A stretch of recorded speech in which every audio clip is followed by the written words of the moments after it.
Hi, hello. Welcome to Form TV. I'm your host, Dillinger. Thank you guys for watching another video. And in this video, I'm going to go over the final group stage match in the Champions League, people. Today, Celtic goes to Madrid to face Real Madrid in the final group stage day, people. The final match day in group stage. And this is going to be a crucial game. And you could tell it's a crucial game, people, because Carlo Ancelotti came out in his press conference and he already states that he wants a top performance from Madrid. I want a top performance from Madrid. What do you guys, Madridistas, want? What do Madridistas want out there? We want to see a top performance from Madrid.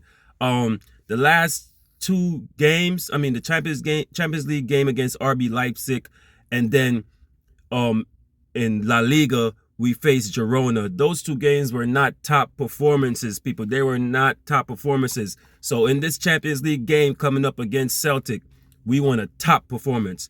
I want to see combination of play. I want to see smooth transitions. I don't want to see defensive mistakes. I want to see us keeping the ball when we get it in possession. You understand what I'm saying? Yes. And I am not the only one. Like I said, I'm not the only one who said it. Carlo Ancelotti has also came out and he said in his press conference that, he expects nothing but a top performance from these guys. And I expect the same.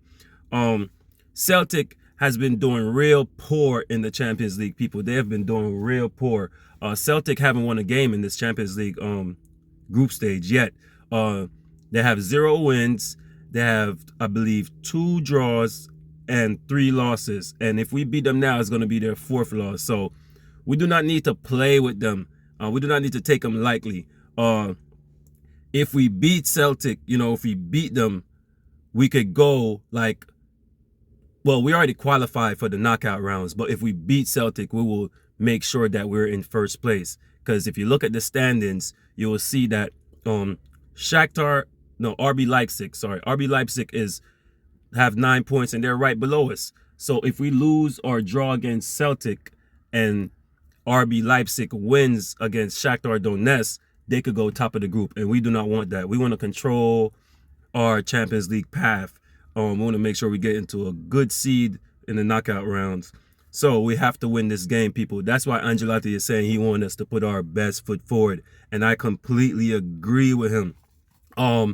This Champions League is a lot of things to talk about. This Champions League is also going to be a very historic Champions League, people, because Stephanie Frappart is her name, Frappart. Stephanie Frappart will be the match referee, guys, and this is a female referee, and this will be the first time that she will referee a Real Madrid Champions League game. So it's a historic thing, very historic. The game is at 3 o'clock, people. Real Madrid versus Celtic, people. Hala Madrid. You know how thing go. We want us to win. I'm looking for maybe a 3-0 win. We've been doing poorly in Champions League and La Liga, so we need to put our best foot forward, like Ancelotti said, put in a top performance. So I'm expecting like a 3-0. In other news, people, I have other news I want to talk to you guys about, because I've been updating you in previous videos with some things that's been going on in football. So I want to close them and conclude them.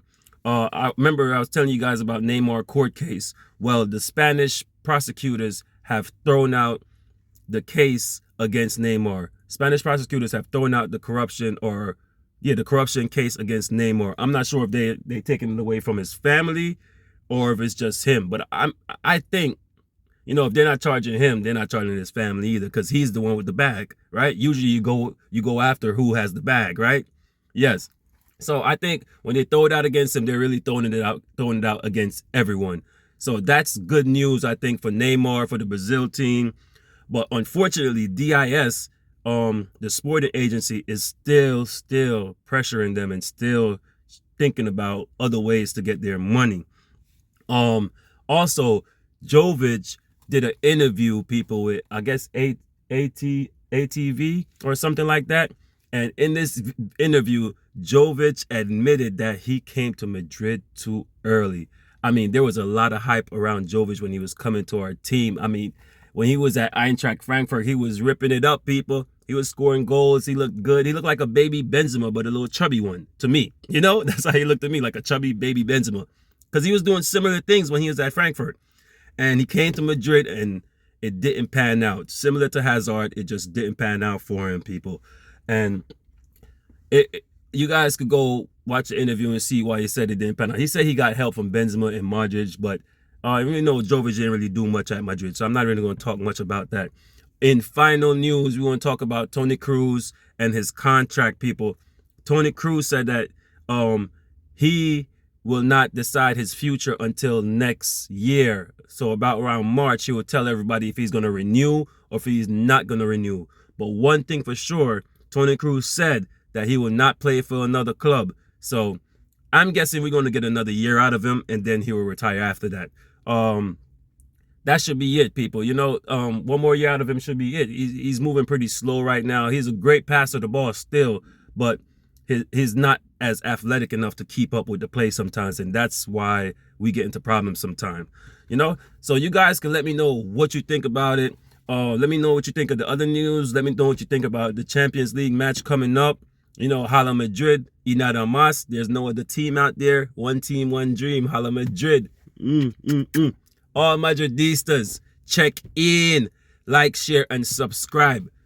Thank you guys for watching another video.